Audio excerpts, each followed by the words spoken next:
Hola, muy buenos días a todos. Mi nombre es Trevor Walter, soy el coordinador del programa de paisajes terrestres de WWF. Les doy a todos la muy bienvenida a este webinar, el monitoreo de la restauración a escala de sitio, avances hacia un Plan Nacional de Restauración a escala paisaje, que es desarrollado en el marco del proyecto Desarrollo de Alianzas para la Gestión de la Restauración de Bosques a escala de paisaje en Nahuel Buta, y ejecutado por el Gobierno Regional de Biobío en conjunto con la Asociación de Municipalidades de la Región de Biobío, la Fundación Nahuel Buta y WWF. La iniciativa cuenta con el financiamiento de la Unión Europea y ahora, en este contexto, quisiera dar palabras de bienvenida por la representante del Gobierno Regional del Biobío, la señora Claudia Toledo Alarcón, jefa de la División de Planificación y Desarrollo Regional del Gobierno Regional. Es arquitecta, magíster en política y gobierno y cuenta con una amplia experiencia en temas de ordenamiento territorial, planificación regional y desarrollo de áreas metropolitanas. Claudia, adelante por favor.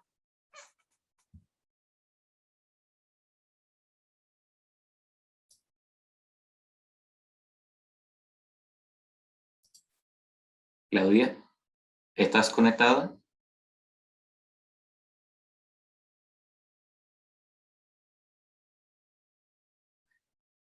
En espera de que se pueda conectar bien nuevamente Claudia, quisiera dar la palabra al representante de la Unión Europea en Chile, el señor Ewout Sandker, quien es jefe de la cooperación de la delegación de la Unión Europea. Por favor. Muy bien, muchas gracias. Buenos días a todas y todos. Señora Claudia Toledo Alarcón, jefa de la División de Planificación y Desarrollo Regional del Gobierno Regional. El presidente de la Asociación de Municipios de la Región de Biobío, Álvaro Ortiz Vera, también alcalde de Concepción. El presidente de la Fundación Nahuel Buta, Bernardo Reyes, y el señor Ricardo Bossart, director de World Wildlife Chile. Señoras y señores, es un gusto participar en este webinar sobre monitoreo de la restauración de bosques en el marco del proyecto que la Unión Europea apoya junto al Gobierno Regional de Biobío. Esta iniciativa es de especial importancia para nosotros, ya que consideramos que es un aporte muy relevante a nivel país para la mitigación y adaptación al cambio climático, prioridad clave para la Unión Europea. El nuevo informe del Grupo Intergubernamental de Expertos sobre el Cambio Climático, publicado hace pocas semanas, nos recordó la absoluta urgencia de reducir drásticamente las emisiones de gases de efecto invernadero y fortalecer nuestra capacidad de adaptación a sus consecuencias, las cuales ya son evidentes para todos. Es esencial que todos los países refuercen sus compromisos y aumenten sus esfuerzos antes de la cumbre climática COP26, que se celebrará en Glasgow el próximo mes de noviembre. La Unión Europea ha establecido una hoja de ruta clara y ambiciosa para enfrentar el cambio climático, reflejada en el Pacto Verde Europeo, el cual busca hacer de Europa el primer continente climáticamente neutro. El Pacto Verde también es nuestra cuerda de salvamento para salir de la pandemia de COVID-19. Un tercio de los 1.8 billones de euros de inversiones del Plan de Recuperación Next Generation UE y el presupuesto de 7 años de la Unión Europea financiarán el Pacto Verde. Sabemos que para cumplir sus objetivos debemos fortalecer y agilizar el trabajo en diferentes ámbitos y niveles, abarcando tanto acciones globales como también locales. Algunas de estas acciones requieren concretar grandes esfuerzos financieros y tecnológicos entre países, empresas, para el desarrollo de fuentes alternativas y limpias de energía, como el hidrógeno verde. Promover el fortalecimiento del diálogo entre ciencia y política para la toma de decisiones, o el generar amplios consensos colectivos para la protección de ecosistemas claves que sirven como sumideros de carbono. El presente proyecto busca trabajar precisamente en eso último. El evento que nos convoca hoy aborda además un ámbito clave: cómo monitoreamos y medimos los resultados de las acciones de protección o recuperación de ecosistemas que se implementan.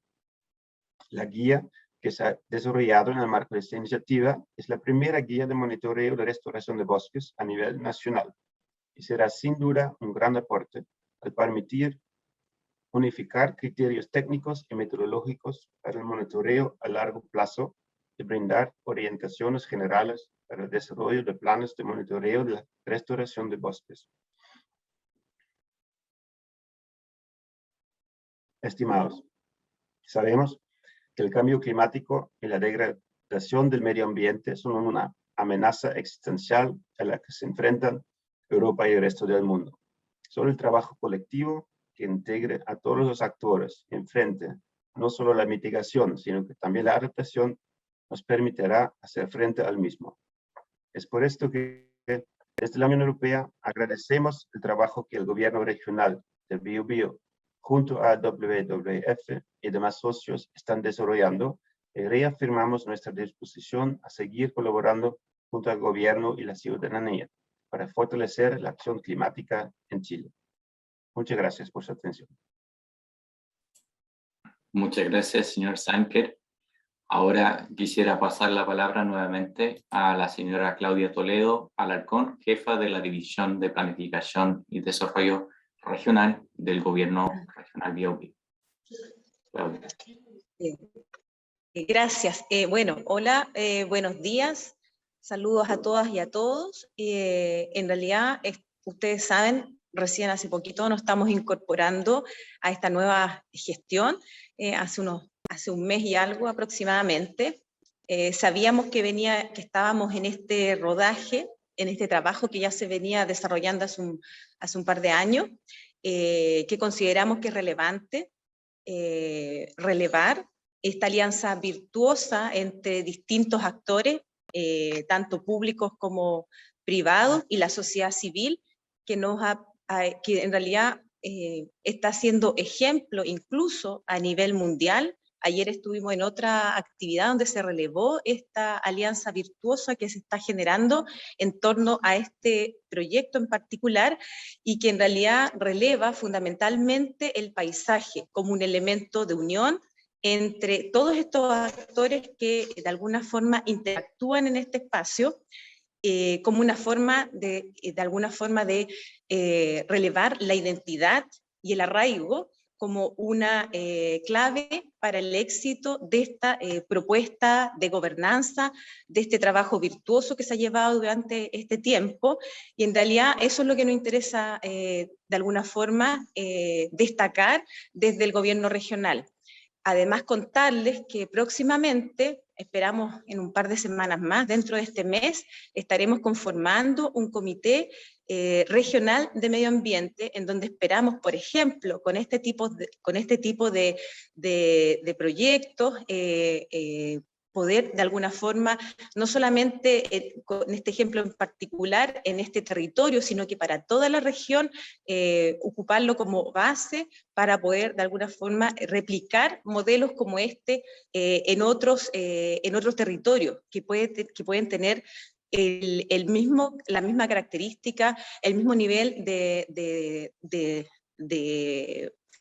daño que tiene hoy día, y por eso lo estamos en este proceso de restauración que tiene, por ejemplo, en el territorio de Nahuel Buta.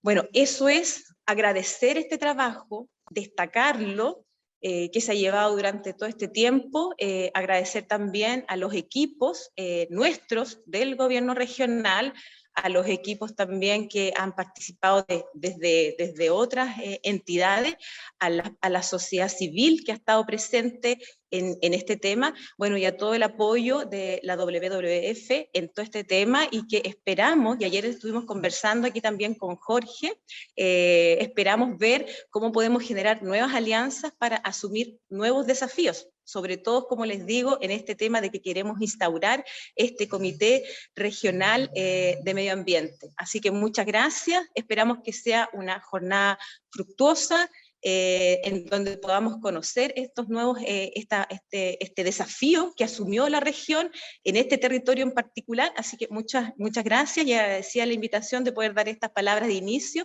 así que los dejo con la actividad. Muchas gracias. Muchas gracias, señora Toledo. Muchas gracias a los dos por estas lindas palabras de bienvenida al encuentro.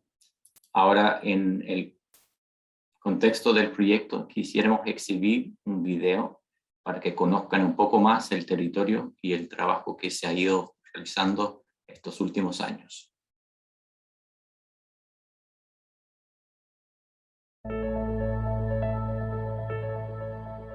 En las brumosas montañas del sur de Chile se encuentran uno de los ecosistemas más singulares y menos protegidos, los bosques templados de Sudamérica. De todo este paisaje, la cordillera de Nahuelbuta es donde lamentablemente las mayores intervenciones y degradaciones por acción humana han ocurrido.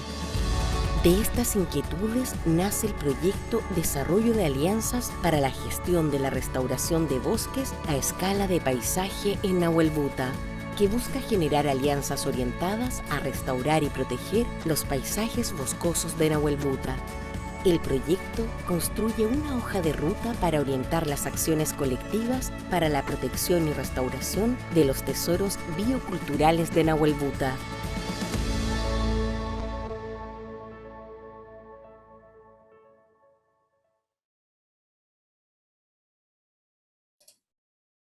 Estimados, ahora pasamos al espacio de compartir con ustedes el trabajo que se ha ido realizando en torno al tema de monitoreo de restauración. Les aviso que en la parte inferior de sus pantallas hay un icono que dice preguntas y respuestas.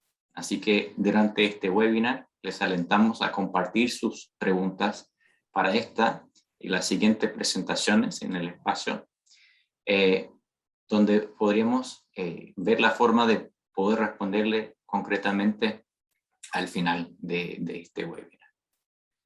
A continuación, presento a Carlos Vergara, quien tomará y presentará más sobre el proyecto en el cual se enmarca este webinar. Carlos es ingeniero forestal de la Universidad de Chile y magíster en planificación territorial rural de la Academia de Humanismo Cristiano. Actualmente es encargado de bosques y de restauración en WWF Chile. Carlos, por favor.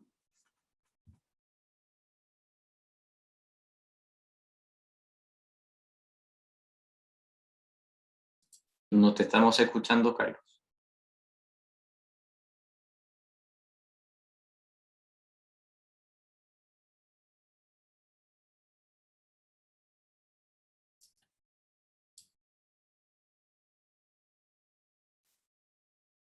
Carlos, tu micrófono está en silencio. Ahí estás. Ahí estoy.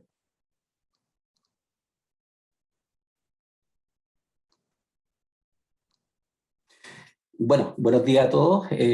Voy a tratar de hacer una síntesis de lo que ha sido un poco el proyecto que hemos desarrollado en Nahuelbuta, donde está mencionado, y lo ha mencionado Trevor, liderado por el Gobierno Regional del Biobío, y donde somos una de las organizaciones coejecutoras en conjunto con Fundación Nahuelbuta y la Asociación de Municipios de la región del Biobío, y con financiamiento de la Unión Europea.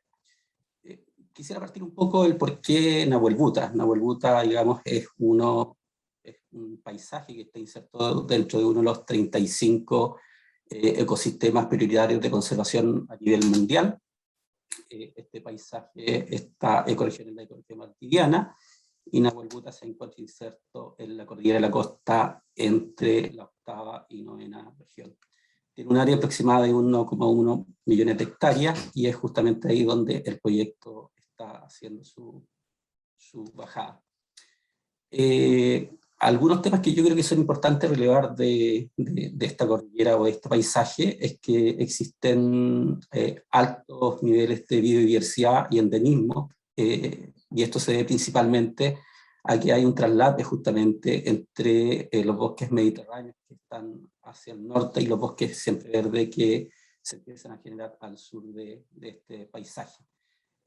Pero complementariamente también es un paisaje que ha sufrido históricamente muchas alteraciones medioambientales, en el tema de la agricultura, en el tema de la actividad forestal, y donde actualmente existen más de 12.000 parches de bosque nativo, es decir, bosques que han sido fragmentados, y con una muy poca o escasa protección ecosistémica. El único parque nacional que tenemos en esta zona es el Parque Nacional Nahuel Buta, con una superficie aproximada de 7.000 hectáreas, y el Monumento Nacional Cotumbo con una superficie mucho menor. El proyecto en sí lo que buscaba era establecer una alianza entre diferentes actores justamente para el tema de la restauración de bosques nativos en este paisaje, y donde tenía 4 objetivos específicos. El primero era crear un Consejo de Restauración de Nahuel Buta, que era un sistema de gobernanza, digamos, para el paisaje. El segundo objetivo estaba orientado un poco a la planificación territorial participativa, enfocado en 2 temas específicos, que era la restauración de bosques a escala paisaje y también la prevención de incendios forestales. El tercer objetivo era un poco sistematizar justamente todas las iniciativas locales de restauración de bosque nativo, y un cuarto específico que tiene relación con la sensibilización justamente a diferentes audiencias sobre los beneficios sociales y ambientales de la restauración. En cuanto al Consejo, yo creo que uno de los temas importantes es que durante mucho tiempo con las diferentes organizaciones del proyecto estuvimos viendo cómo se podría generar este Consejo, y finalmente fue creado por una resolución del Gobierno Regional del Biobío, y esto implica que el Consejo sigue mucho más allá de la finalización del proyecto. Durante mucho tiempo también estuvimos viendo cuáles serían los integrantes de este Consejo. Es muy diverso. Participan actores públicos, privados, dentro del sector público, diferentes organizaciones como el Gobierno Regional, los consejeros regionales, CONAF, el Ministerio de Medio Ambiente, la Asociación de Municipios. También incluimos a la academia en temas privados, Arauco y CMPC, que son empresas que tienen compromisos de restauración por su certificación FSC, y a diferentes organizaciones de la sociedad civil, que son 4, y buscamos también dentro de estos integrantes equidad de género para ver justamente cómo se va construyendo propuestas en torno a la restauración para Nahuel Buta. Ha sesionado en 3 ocasiones, hemos intentado vincular justamente el Consejo a las iniciativas regionales y nacionales de restauración, lo que está bajando desde nivel central a través de diferentes proyectos que impulsan el tema de la restauración, pero también en procesos regionales. Y está justamente en un proceso de fortalecimiento y consolidación como un espacio donde hay un cierto nivel de injerencia y toma de decisiones respecto a lo que se debiera generar en el territorio. En planificación territorial participativa, uno de los primeros temas que vimos que era necesario era abordar el tema de las cuencas abastecedoras de agua potable. Era un tema que no estaba lo suficientemente descrito, limitado, en cuanto a las cuencas que abastecían a la población local, tanto de APR como de servicios sanitarios. Ahí hicimos todo un levantamiento de información a través de una consultoría con un geógrafo, que permitió a través de información pública y privada delimitar todas las cuencas que abastecen de agua potable a Nahuel Buta. Yo creo que esto es bastante importante, porque eso ayuda justamente a concentrar los esfuerzos de acciones de restauración en zonas que son altamente prioritarias, principalmente para las organizaciones locales que están dentro del territorio.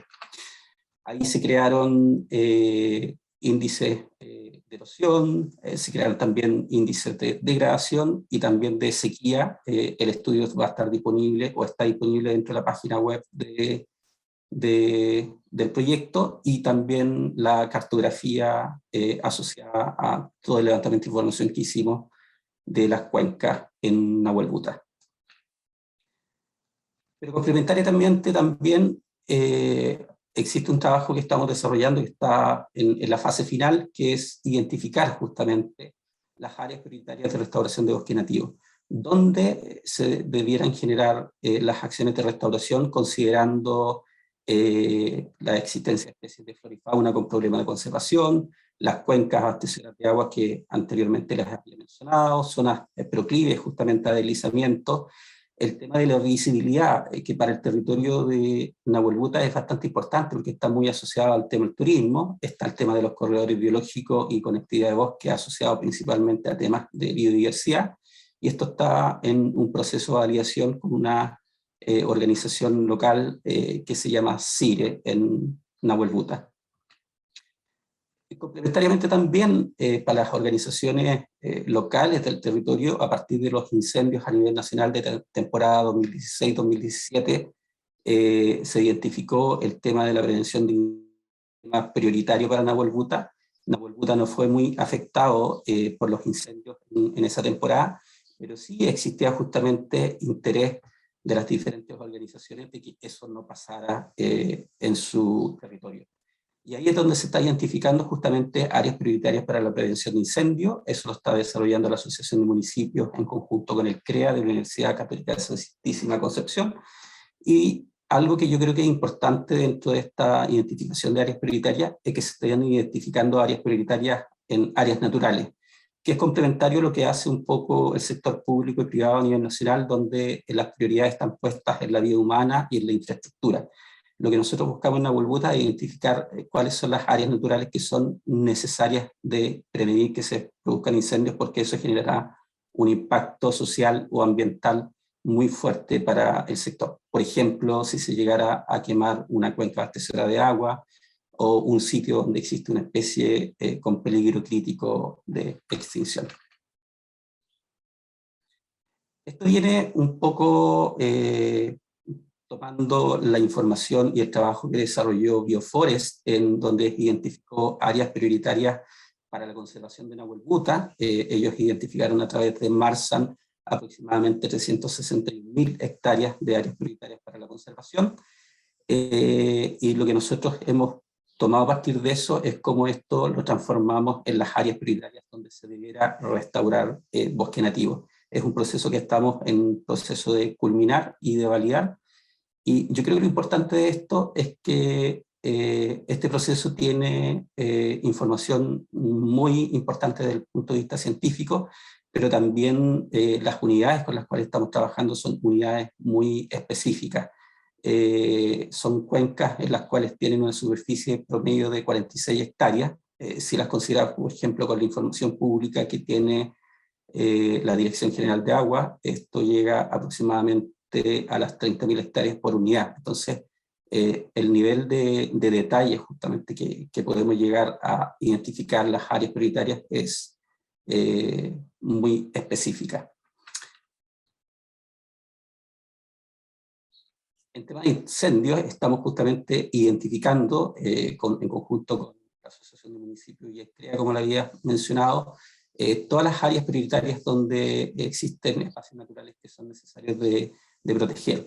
Acá muestro un mapa justamente donde está la densidad de los incendios forestales en un periodo 2013-2019, donde muestra justamente dónde están todas las áreas donde más se han producido incendios en Nahuel Buta, y también es importante como para ir tomando lecciones de dónde debieran estar ciertas acciones en torno a la prevención de incendios.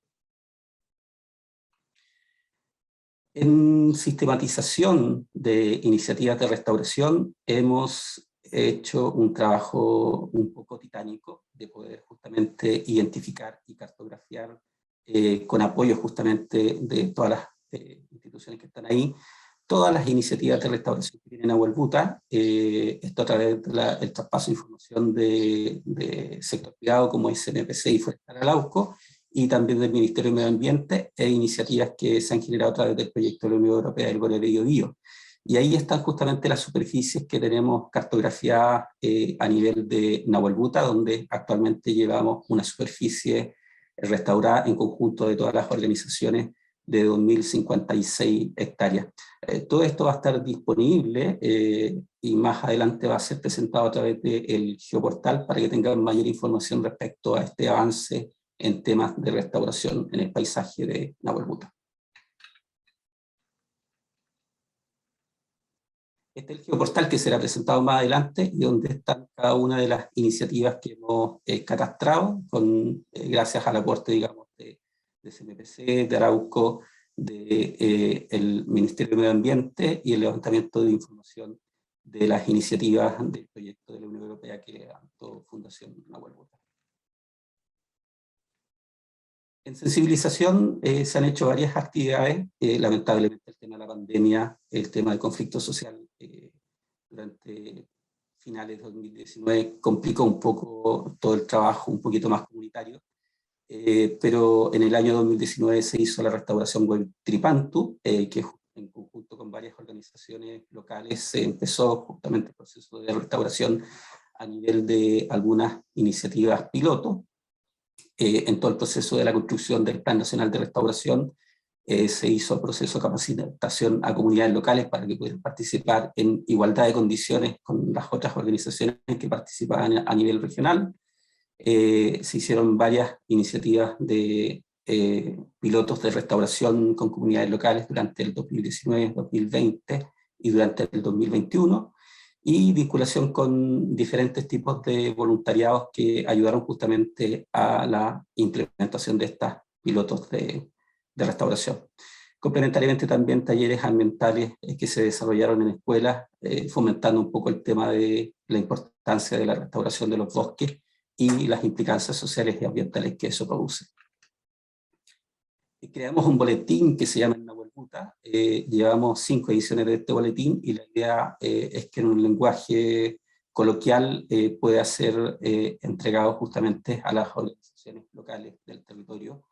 El primer boletín orientado al proyecto y los otros boletines orientados a las temáticas de restauración de bosques, incendios forestales, abastecimiento de agua potable y cambio climático.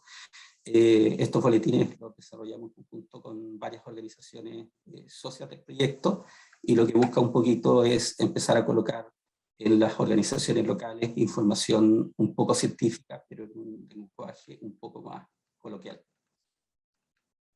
Y finalmente, yo creo que uno de los temas principales de este webinar es justamente el tema de la elaboración de la guía de monitoreo de la restauración de bosques a escala de sitio.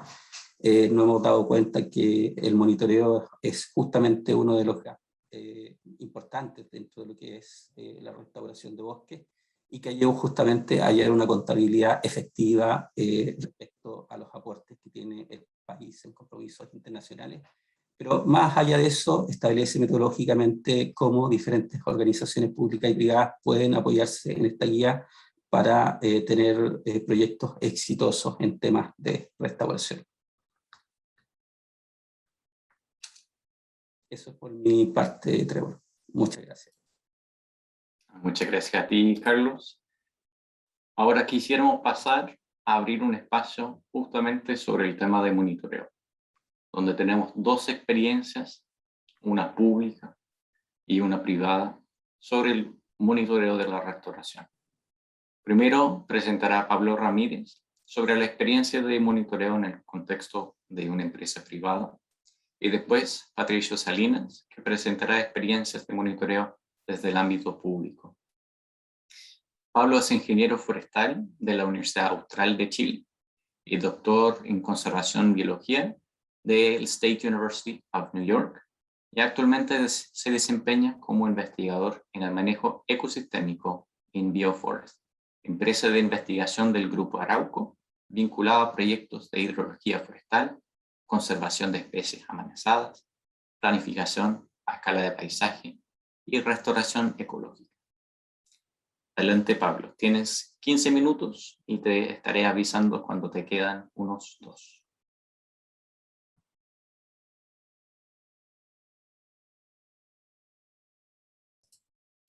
Pablo, sigues en silencio.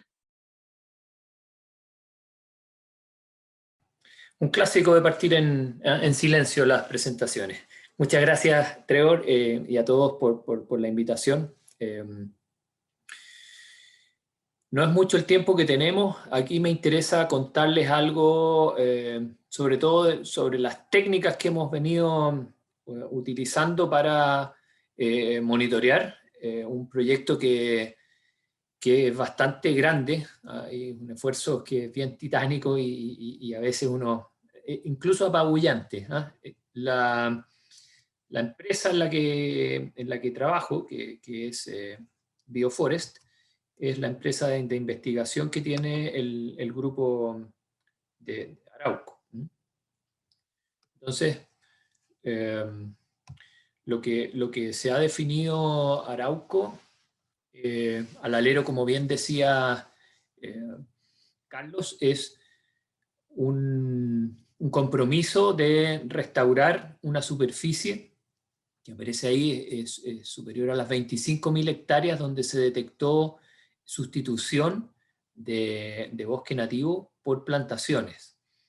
Y además ha habido, sobre todo el 2017, estos incendios más en el Maule, que afectaron 15.000 hectáreas de bosque nativo, que también tienen que ser restauradas, con una complejidad un poco distinta, pero también tienen que ser restauradas. Y hay otras 10.000 hectáreas que son más bien orientadas al agua. Son fajas de protección permanente que, al haber definido un estándar auditable, ha requerido una serie de aumentos de algunas de estas zonas de protección permanente. Entonces, en total estamos hablando de 50.000 hectáreas.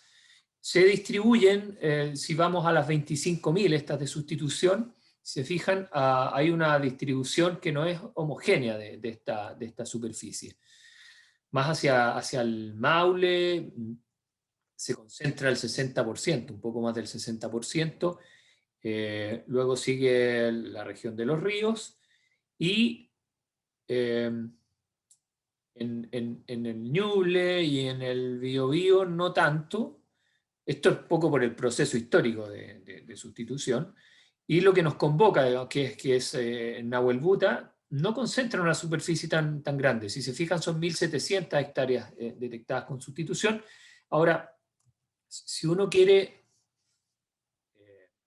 también salió la pregunta, ¿dónde? ¿Dónde restaurar? Si nosotros no nos centráramos solo en restaurar aquellos lugares sustituidos y dijéramos, bueno, en este territorio donde hay actividad forestal, ¿dónde es más prioritario restaurar desde el punto de vista de una serie de servicios ecosistémicos?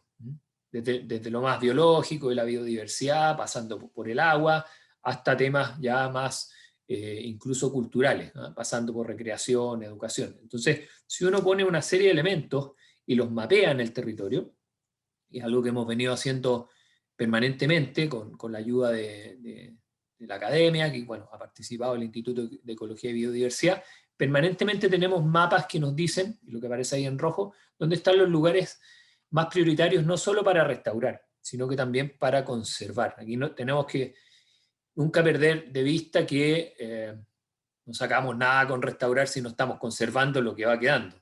Esto es como, ok, dado que tenemos una buena gestión en conservación, podemos avanzar a otro paso que es restaurar, lo cual genera un vínculo también mucho más positivo con el sacar territorios adelante y hacerlos sostenibles.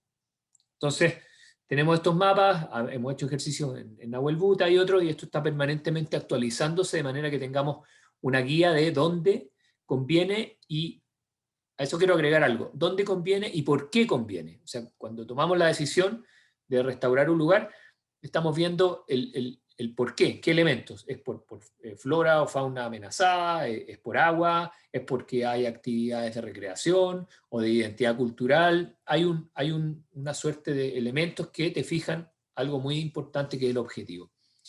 Esto, bien brevemente, si nosotros hubiésemos tomado estas 25.000 hectáreas y las restauráramos en los mismos lugares donde se hizo la sustitución, la verdad es que no le apuntaríamos mucho a los lugares que aparecen más en rojo en esta lámina. Entonces, esto nos genera un desafío, que es, bueno, ¿por qué no tratamos de concentrarnos en estos sitios que aparecen más en rojo y transitar por la línea más verde y no tan por la amarilla, que nos va a llegar a tener 25.000 hectáreas restauradas, pero con un aporte socioambiental un tanto menor. Y así como hemos ido definiendo una serie de sitios, como dije, estos están permanentemente en evaluación en función de la nueva información, las nuevas metas, pero siempre estamos tomando la decisión de dónde restaurar en base a una mirada territorial.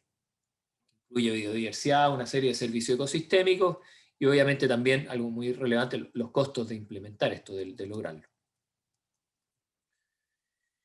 En avances, bien breve, superamos las 7.000 hectáreas ya que están en proceso de restauración. Ahí está un poco la distribución que tienen territorial.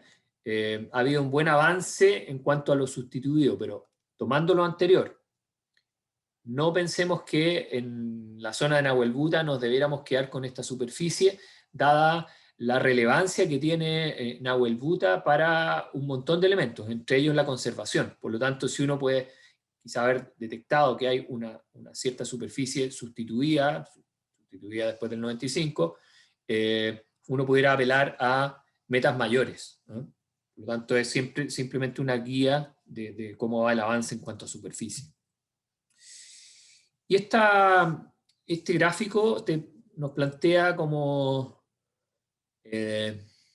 la forma en que medimos el avance de un sitio en restauración. O sea, si ya decidimos que vamos a ir a un lugar, llámese nuestra querida sección 9 de Caramavia, cómo nosotros podemos ir midiendo si es que estamos avanzando hacia lo que nosotros denominamos un sitio de referencia, ¿eh? Una vegetación, una serie de variables que nosotros hemos medido en un sector aledaño que consideramos que está en un buen estado de conservación y al cual quisiéramos hacer transitar el sitio del cual estamos partiendo, que podría ser una plantación, por ejemplo, de pino, que hay que cosecharla o llevarla de alguna forma a un estado de conservación y de aporte de algunos servicios ecosistémicos más escasos mayor. Y para eso, sin entrar en mucho detalle, uno puede plantear un montón de variables, desde vegetación hasta contenido de carbono, alturas, composición de especies. Hay un montón de variables que uno puede empezar a medir y en base a eso, o a una serie de parcelas o puntos donde uno mide, uno puede empezar a caracterizar el sitio del cual uno está partiendo. Y también caracterizar el o los sitios tipos a los que uno más o menos quisiera llegar.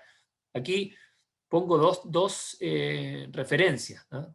También producto del cambio climático, uno muchas veces dice, ¿iré a llegar a un bosque más bien templado o habrá condiciones un poco más de bosque mediterráneo esclerófilo, ¿no? Que hay que tener en cuenta que hay posibilidades también de resultado final porque el clima al que vamos a estar enfrentados también puede ser distinto. Entonces, un primer llamado, no cegarnos con un solo tipo de objetivo, quizá puede haber más de uno, pero sí tenemos que ir viendo cómo esto va pasando de ser, como dije en un ejemplo, plantación de pino, a puede ser un matorral con regeneración de especies principalmente nativas, pero que tiene varias especies que son de etapas iniciales en esta sucesión ecológica y todavía no se va en camino, pero no se parece tanto todavía a lo que queremos llegar. Entonces, este gráfico es relevante y para eso uno puede usar una serie de técnicas. Voy a mencionarlas bien brevemente. Una que está disponible, imágenes satelitales, en cual uno puede, hoy día de manera cada vez más simple, identificar cuál es el estado, llamémosle, de salud de la vegetación que hay ahí. Entonces uno puede ir viendo cómo de un terreno, en este caso afectado por una cosecha, y luego empieza a ponerse cada vez más verde, ¿no? Quiere decir que se está poblando con vegetación. Ahora, la vegetación podría ser pino, Es lo que hemos visto en muchos sitios donde hay incendios y después viene una regeneración muy fuerte de pino que requiere actividades de control, por lo tanto, satelital muy bien, pero requiere siempre una conexión al terreno. Y eso lo voy a recalcar varias veces. Otra cosa que se usa en las empresas forestales habitualmente ya, esto fue los LiDAR, que con pulsos láser te permiten tener una mirada como tridimensional de la vegetación, y eso permite identificar, por ejemplo, la altura. Entonces uno puede hacer un seguimiento de qué tan alto y también cómo se distribuyen los estratos de la vegetación que empieza a ser restaurada. Para eso tenemos buenas líneas base, por ejemplo, un vuelo que hicimos de toda el área de alto valor de Caramaya, que tiene 20.000 hectáreas. Entonces uno puede caracterizar también como los estratos, sotobosque, estratos intermedios, altos. Eso también es relevante porque nos ofrece una serie de vegetaciones de referencia a las cuales nosotros pudiéramos apelar en nuestros sitios de restauración. Últimamente, esto todavía veamos si nos va a resultar también, pero son estas imágenes hiperespectrales, que en verdad aquí uno puede ver, si uno ve 3 colores, aquí uno puede estar hablando de 100 tipos de bandas que uno puede organizar para identificar el tipo de especie. Eso también nos ofrece otra ventana de ir viendo, por ejemplo, si lo que está regenerando son especies invasoras o son las especies que a nosotros nos interesa finalmente que formen parte de la restauración. Ahora, todo eso que suena como bien high-tech y bonito, no vale mucho si uno no tiene una buena información de campo. O sea, aquí los transectos que hemos venido, tenemos más de 20.000 transectos que hemos venido haciendo desde el año 2005 en adelante, más parcelas de regeneración, constituyen lo central de la base de información que después se puede ir utilizando, tanto para caracterizar la vegetación a la que queremos llegar, como para ir siguiendo qué está pasando en los sitios que ya están en que se inició la restauración. No quiero dejar de pasar un aviso de un colega mío que en fauna el 60% más de las especies son artrópodos y nos ofrecen una información riquísima y a precios muy módicos. Aquí ven una trampa y uno empieza entonces a caracterizar las comunidades de artrópodos tanto en la imagen esta de referencia como en el sitio que uno va restaurando. También hay otras formas de colectar los que vuelan, pero aquí uno también tiene una serie de métodos que parecen bien interesantes y muy buenos bioindicadores. En algunos sitios también los anfibios pueden ser, a pesar de que estos ya son de etapas más posteriores, cuando ya tienes bastante avanzada la restauración. Lo mismo con las cámaras trampa. La gracia de las cámaras trampa sí es que nos permiten evaluar ciertas amenazas, ¿no? Este es un colega nuestro, no es una amenaza, pero está revisando la imagen de la cámara que estuviera sacando buenas fotos. Pero, por ejemplo, el ganado y la herbivoría, que hoy día ha sido probablemente el principal problema a la hora de intentar restaurar. Bioacústica, también aquí uno, en base a sonido, con los micrófonos que hay hoy día, se puede ir identificando cuáles son las aves y algunos anfibios, e incluso quirópteros, o sea, murciélagos, que empiezan a habitar y nuevamente compararlo con el sitio de imagen que uno tiene de referencia. Les dejo de tarea de identificar el ave. Y finalmente, muy relevante es cuando plantamos, hacer un seguimiento de la sobrevivencia, pero también ir viendo la condición de suelo. No voy a hablar de monitoreo de suelo, pero caracterizar el suelo, y parece que esa variable está siendo bien clave a la hora del éxito o no de la restauración. Entonces, con esto, la idea es que con una serie de variables nosotros podemos ir viendo si nos estamos pareciendo a esta imagen que nosotros pusimos como objetivo, el A o las, o si nos estamos alejando, o si estamos yendo en contra, digamos, que también puede ocurrir, que empieza a haber un retroceso. Me queda un minuto, Pablo, ¿no? Un minuto, sí. Ok. Para ir cerrando, primero, el dónde iniciar la restauración es muy relevante porque es donde estamos invirtiendo un esfuerzo importante. no tan solo por representar elementos de la biodiversidad, servicios ecosistémicos, sino que también nos dice sobre la factibilidad. Si recuerdan este sitio que aparece plantado, un sitio agrícola por siglos. Entonces, iniciar una restauración ahí versus un lugar donde hay mucha regeneración natural es muy distinto. La claridad de los objetivos, clave, a la hora que vayamos a tener algún grado de éxito, nos permite medir cómo vamos avanzando hacia esos objetivos, y la incertidumbre siempre está siendo muy alta, ¿no? Son sistemas que no conocemos, que pueden partir para un lado o para otro, por lo tanto el estar monitoreando permanentemente es clave para que podamos ir tomando medidas que adopten las estrategias que estamos teniendo.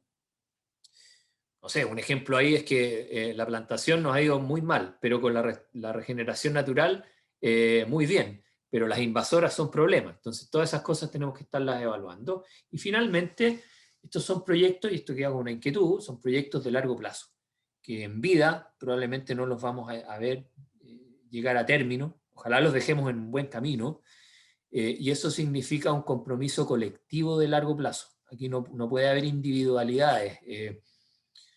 En los sitios tenemos que buscar formas de asegurar que persistan en el tiempo, a través de varias generaciones y de varios actores. Eso es algo que también tenemos que estar mirando. Con eso, para no quitarle tiempo al resto de los presentadores, me despido. Gracias por el apoyo, y si hay preguntas, bueno, en algún momento podemos irlas abordando. Muchas gracias. Muchas gracias, Pablo. Ahora presenta Patricio Salinas. Patricio es ingeniero forestal de la Universidad de la Frontera, cursando magíster en recursos naturales en la Pontificia Universidad Católica de Chile.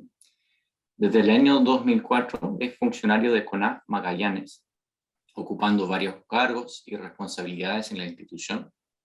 Actualmente es encargado a nivel provincial del Departamento de Bosques y Cambio Climático y encargado regional de Restauración Ecológica. Patricio, tienes 15 minutos y voy a estar avisando cuando te queden 2. Adelante.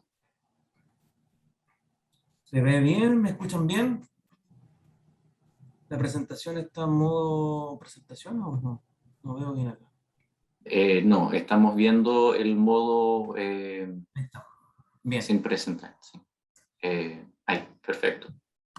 Bueno, muchas gracias a todos por la invitación. Muchas gracias, Trevor, por considerar que el trabajo que estamos haciendo en torno al Paine en términos de la restauración ecológica y lo que hemos avanzado en el monitoreo de esto es importante para poderlo exponer en este lanzamiento de la guía.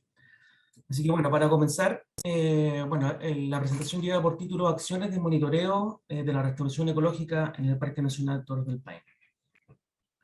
Y bueno, partimos con una pregunta, que es, bueno, ¿por qué estamos haciendo acciones o ejecutando restauración ecológica dentro del parque? Y como todos saben, lamentablemente nuestro Parque Nacional ha tenido incendios forestales en los últimos 30 años, que han afectado gravemente parte de su superficie. Tenemos muchas hectáreas que han sido afectadas por el incendio, provocado principalmente por la actividad turística, la negligencia de algunos visitantes que lamentablemente han ocasionado estos incendios. Por ejemplo, en este gráfico se puede ver en una línea de tiempo desde el año 81 hasta el año 2019 la cantidad de incendios que hemos tenido de manera acumulada. Cada una de estos puntitos rojos o líneas rojas corresponden a cada uno de los incendios que hemos tenido dentro del parque, y las 3 grandes barras son los 3 mega incendios que hemos tenido: el año 85, el año 2005 y el año 2011-2012. Eso hoy día nos deja con una estadística que en los últimos 39 años hemos tenido 64 incendios forestales, con más de 48.000 hectáreas afectadas, ¿ya? Esto nos da un promedio más o menos de más de un incendio todos los años dentro del Parque Nacional. Esto es dentro de la superficie del parque, ¿ya? Afortunadamente, en la mayoría de estos focos que se han iniciado dentro del parque se ha podido llegar a tiempo y por ello no se han podido propagar. pero en 4 ocasiones, una más pequeña que las otras, sí esto ocurrió y los resultados fueron lamentables. Esto en términos gráficos se ve en esta lámina, que es un mapa del parque que muestra los 3 grandes incendios. En el caso del incendio del año 85 y del año 2011 hay un traslape, además, de un 40% aproximado de la superficie. Por lo tanto, en esta zona del parque tenemos ambientes y ecosistemas que se han quemado en 2 oportunidades. Y la pregunta que viene es, bueno, ¿qué hemos hecho? ¿Qué hemos hecho como corporación dentro del parque para poder avanzar en la recuperación de esta zona? Y bueno, esta tabla muestra lo que hemos sido capaces de poder implementar dentro del parque desde el año 2004 a la fecha.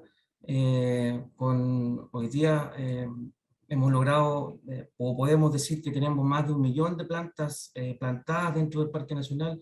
Esto creemos que es una cifra importante. Hemos podido hacer acciones de restauración activa en más de 370 hectáreas, y justo este año además se cumplen 10 años del último incendio en el parque, así que de cierto modo estamos, obviamente nos queda mucho trabajo por hacer, pero estamos contentos con los logros que hemos podido desarrollar como corporación dentro del Parque Nacional. Dentro de las acciones de monitoreo, que es lo que nos convoca en esta presentación, se han hecho hartas cosas dentro del parque, algunas del área académica, otras de parte de CONAF. Ahora les voy a mostrar un poco lo que tenemos desde el punto de vista de trabajos que han desarrollado algunos investigadores dentro del parque, como por ejemplo el doctor Becerra en el año 2008 genera un informe para CONAF, en donde hace comparaciones de bosques o áreas incendiadas y áreas quemadas por el incendio. En este caso corresponde al incendio del año 2005, y donde, por ejemplo, emanan resultados que tienen relación con la recuperación, en este caso de la riqueza florística para las especies nativas de la estepa, en donde se nota que hay una recuperación. El gráfico de la derecha muestra una evaluación del año 2006, y el de la izquierda del año 2008, y se ve que existe una recuperación al menos del componente de la riqueza florística. Algo importante ocurre en la formación de ñirre, que nosotros denominamos matorral arborescente, en donde incluso la riqueza florística aumenta comparado con el año 2006, que es posterior al incendio. Y esto podría deberse, en este caso en particular, a que al no tener cobertura arbórea, cobertura superior, ¿no es cierto?, muchas a lo mejor de las plantas nativas herbáceas de estepas se fueron incorporando hacia el área de matorral, ¿ya? No así con el caso de la lenga, o de los bosques de lenga, donde evidentemente la composición florística se mantiene, y la cobertura evidentemente también genera o tiene una recuperación mucho más lenta, ¿ya? Este otro trabajo ya orientado al último incendio de Osvaldo Vidal, y solamente destacar, por ejemplo, que en el caso del bosque, la zona de referencia en términos de cobertura evidentemente muestra de que no hay una recuperación importante de manera rápida como sí ocurre en los otros ambientes.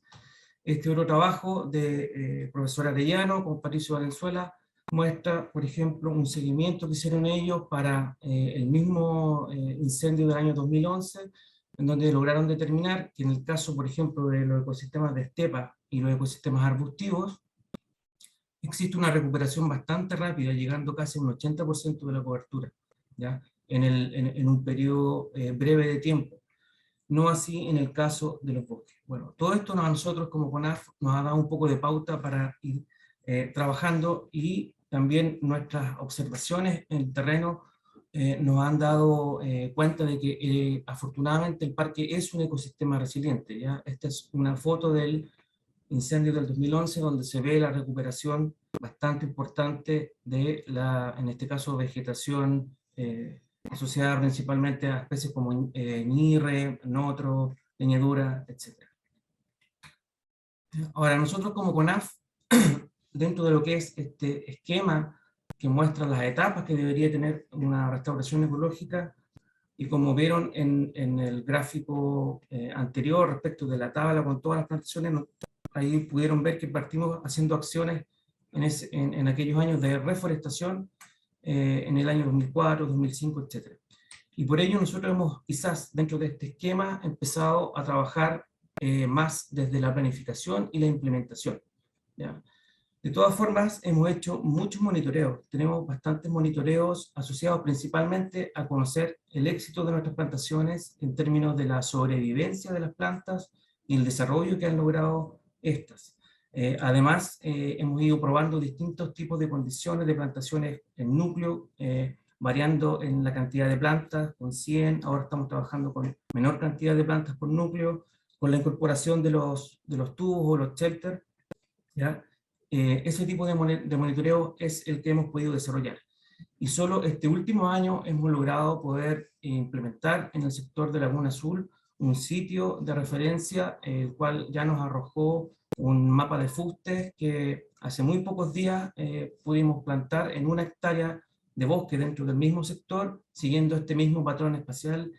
Y bueno, en esta misma área esperamos poder desarrollar dentro de los próximos años información que nos vaya dando efectivamente las luces de la trayectoria en la cual debemos poner nuestro trabajo de restauración ecológica, ¿ya? Nos faltan datos evidentemente de fauna, nos faltan datos a lo mejor de otros elementos de los atributos del ecosistema, pero es algo en lo que sabemos que tenemos que seguir avanzando. En cuanto a los resultados que hemos logrado nosotros como CONAF en las actividades de monitoreo, aquí les muestro, por ejemplo, una plantación que se ejecutó el año 2013, con más de 50.000 plantas, donde fue la primera plantación a gran escala, a una escala operativa importante, y se incorporaron estos tubos o shelters de color blanco, ¿ya? Esta plantación tuvo monitoreo el año 2015, el año 2017 y el año 2019. El año 2015 solamente nos enfocamos a ver la sobrevivencia de las plantas y logramos determinar que teníamos sobre un 80% de sobrevivencia, pero en aquel momento nos dimos cuenta de que había mucha pérdida de estos elementos de protección. Por lo tanto, en 2017 decidimos ir a todos estos núcleos y retirar todos los shelters que estaban en las plantaciones. Y además, evidentemente, aprovechar de hacer un nuevo monitoreo de las plantas. Este monitoreo nos arrojó que tuvimos pérdidas importantes, cercanas al 30%, que equivalen para esta cantidad de plantas a 15.000 unidades de estos plásticos que quedaron dispersos, que se perdieron dentro del parque, ya sea por una acción del viento, mala instalación o la misma degradación que provoca la radiación solar, ¿ya? En el fondo esto quedó como contaminación dentro del parque. Luego en 2019 queríamos ver cuál era la reacción de estas plantas una vez retirados los núcleos, y evidentemente hay una baja en la sobrevivencia, pero creemos que aún contamos con una cantidad de plantas importantes como para poder asegurar la recuperación. Y aquí en la foto de la derecha se ve uno de estos núcleos, cómo se mantiene y cómo reaccionó posterior al retiro de los shelters, donde efectivamente pudo extender toda su copa. Otro trabajo que estamos haciendo de monitoreo importante y que justamente tiene relación con lo anterior era evaluar efectivamente cuáles son el desempeño de las plantas, en este caso de las lengas, respecto del uso de los shelters. Así que el año 2015 lo que hicimos fue seleccionar también en una plantación de escala operativa bastante amplia, dentro de un mismo rodal, núcleos con shelter y sin shelter, y las plantas evidentemente eran muy similares en términos de sus características de diámetro de cuello y de altura. Y el año 2019 evaluamos esta plantación y lo que nos arrojó como resultado es que efectivamente hay diferencias entre la sobrevivencia y el desarrollo de las plantas, ¿ya? Pero creemos que estas diferencias, a pesar de ser en términos estadísticos significativas, no son tan relevantes como para seguir justificando el uso de los shelters de manera masiva, ¿ya? ¿Y por qué digo esto? Porque hoy en día el uso de los shelters está significando entre un 40 a un 50% del costo final de las plantaciones, ¿ya? Eso es una cifra muy alta en términos económicos. y además tienen un componente ecológico importante, una alta huella ecológica desde su fabricación, transporte, instalación dentro del parque, y en todas las plantaciones hemos detectado además pérdidas que fluctúan entre un 20 y un 30%. Patricio, te van quedando 2 minutos. Me quedan 2 láminas. Bueno, ¿qué nos falta? Primero, y lo tenemos muy consciente, ser capaces de implementar dentro del parque los estándares que recomienda la Sociedad de Restauración Ecológica en todos los procesos de restauración que estamos llevando en torno del país. Establecer ecosistemas de referencia, no solamente en las áreas forestales o en los ecosistemas forestales, sino que también en otros ambientes del parque. Y incorporar, ojalá podamos hacerlo, indicadores de éxito para poder ver efectivamente cuáles son los atributos de composición, estructura y función que vamos recuperando dentro del parque. Y acercarnos a poder llevar de alguna manera esta rueda de la recuperación de la restauración ecológica. Mi agradecimiento, que siempre es importante destacar, quiero relevar el apoyo que he tenido siempre de parte de la jefatura de CONAF, que además trabaja de manera activa con nosotros, de un par de colegas que están trabajando hoy día conmigo, que es Pablo Ariel, y obviamente a todo el equipo de la oficina provincial, y finalmente al grupo de académicos e investigadores que de alguna u otra manera han estado apoyando la labor en el Parque Nacional. ¿Ya? Esa es mi presentación, muchas gracias. Muchas gracias a ti, Patricio. Excelente presentación y nos lleva justamente a la otra etapa de este webinar, donde nos va a presentar Regué Valladares sobre la guía de monitoreo de restauración a escala de sitio que nosotros hemos elaborado. Regué es geógrafa, Máster Ciencia en Ordenación del Territorio Ambiente de la Universidad de los Andes, Mérida, Venezuela. Desde 2018, ella es encargada de estudios ambientales y educación en la consultora Biosys, desarrollando estudios vinculados a la restauración, el monitoreo de áreas degradadas, control de erosión, informe experto de especies en la categoría de conservación, la supervisión y seguimiento de procesos de rehabilitación. Adelante, Regué, tienes 10 minutos. Sí.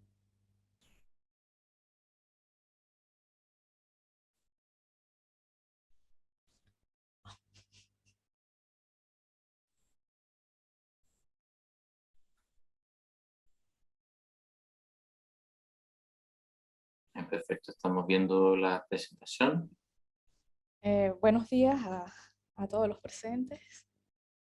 Bueno, en realidad quisiera comenzar mi presentación agradeciendo a WWF, el Gobierno Regional del Biobío, la Fundación Nahuel Buta, la Asociación de Municipalidades de la Región del Biobío y a la Unión Europea por hacernos parte de los colaboradores en la elaboración de la Guía de Monitoreo y Restauración de Bosques a escala de sitio. Bueno, en principio, cuando comenzamos a desarrollar este trabajo, lo primero que nos preguntamos es por qué era necesario elaborar una guía de monitoreo.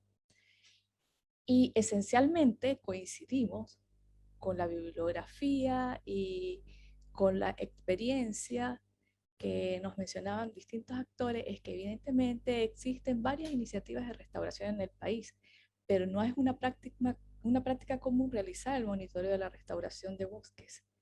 Y no hay una unificación de criterio, no existía una unificación de criterio de cuál es el alcance que debe tener el monitoreo. Además de esto, no se podía visualizar de una manera sistemática los logros, los objetivos y metas alcanzadas en virtud de que no existe esta práctica en estos proyectos. Además de esto, necesitábamos identificar cómo la comunidad puede insertarse en este tipo de procesos que puede incidir efectivamente en los logros de los objetivos de un proyecto de restauración. Entonces, bajo esa mirada y ese enfoque, partimos en desarrollar una revisión exhaustiva de todos los, de la documentación tanto a nivel nacional como a nivel internacional de experiencias de restauración, pero específicamente que contuvieran ese componente de monitoreo y así formarnos una idea del estado del arte de la situación. Además de esto, nuestro interés siempre estuvo en que esta guía fuera participativa. De allí que construimos una base de datos de los actores involucrados en temas de restauración y monitoreo para iniciar un proceso de consulta. Aunado a ello, junto a WWF, definimos una estructura de los contenidos de esta guía que fueron validados posteriormente por los actores sociales a quienes consultamos. Mediante 2 talleres, primero organizamos dos sistemas de consulta, un taller de consulta dirigido a los actores y otro sistema de consulta dirigido directamente a las comunidades. En abril del 2021 tuvimos este primer taller de consulta organizados en mesas de trabajo. Básicamente, bueno, formamos unas 4 mesas. La primera mesa se dirigió a discutir el estado del arte del monitoreo. La segunda mesa, la mesa 2, se le hicieron consulta de cómo se debe abordar un programa de monitoreo. La tercera mesa se dedicó a discutir sobre cuáles son los indicadores claves que deben abordarse en estos procesos y la mesa número 4 discutió sobre cuál es la gestión adaptativa, el alcance que puede tener este monitoreo para ir haciéndole seguimiento y tomar decisiones en el corto y en el mediano y en el largo plazo para que la restauración finalmente sea una restauración exitosa y se puedan detectar tanto los problemas como las bondades a tiempo, ¿no?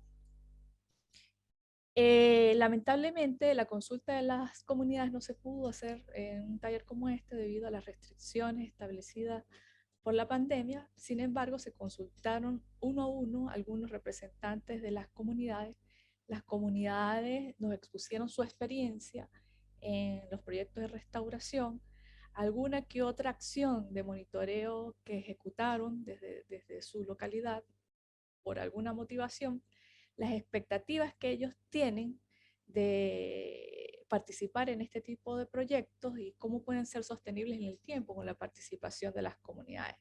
Además de eso, nos señalaron cuáles eran las expectativas de este documento que les sirviera de base para ellos comprender de manera general el proceso y buscar las asesorías pertinentes que les permita insertarse dentro de este tipo de actividades. De esta forma, pues llegamos a esta estructura de la guía que le presentamos al día de hoy. Tiene 9 secciones.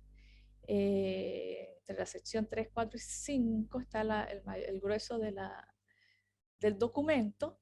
Se plantea una estructura a 13 pasos para abordar las estrategias de monitoreo.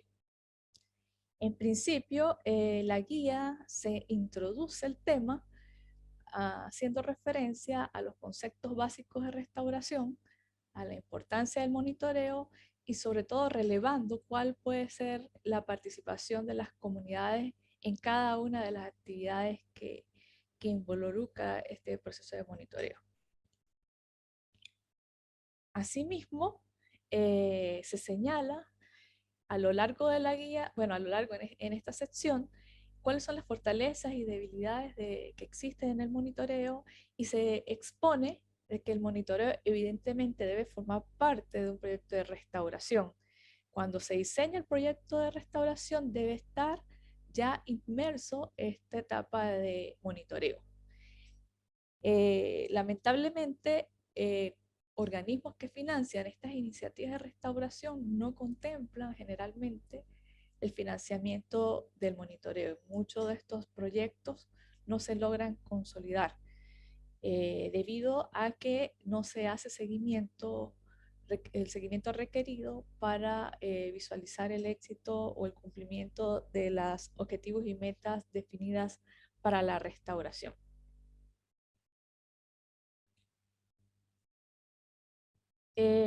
Bueno, el equipo de trabajo junto a todos los actores sociales y la revisión bibliográfica que se hizo, nos hizo consolidar todo el proceso del monitoreo en 13 pasos. Estos 13 pasos se describen de una manera muy sencilla en la guía, en un lenguaje entendible, breve, no pretende ser una guía exhaustiva, sino orientadora con criterios claves que permita a las personas que dirigen un proceso de restauración tomar las decisiones correctas. Desde cómo definir los objetivos de restauración y los objetivos del monitoreo ajustados a esos objetivos de restauración inicial, las escalas espaciales y temporales que deben definir, cómo se hace un diagnóstico del estado actual del ecosistema de referencia, los criterios claves para elegir y definir los criterios de referencia, los criterios para seleccionar los indicadores básicos y los cuantificadores, dependiendo al ecosistema degradado que se esté restaurando o el objetivo de la restauración.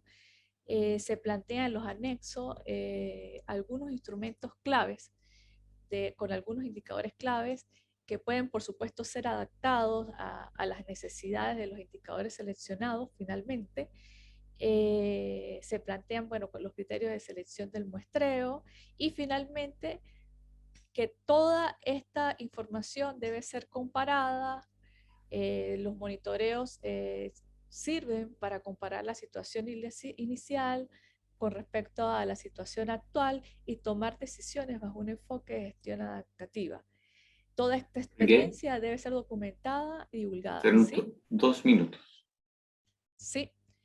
Bueno, en la siguiente sección tenemos un capítulo dedicado a exponer todos los indicadores de monitoreo que recoge la bibliografía y que validaron los actores, clasificados en básicos, intermedios y de alta complejidad, que son los monitoreos avanzados.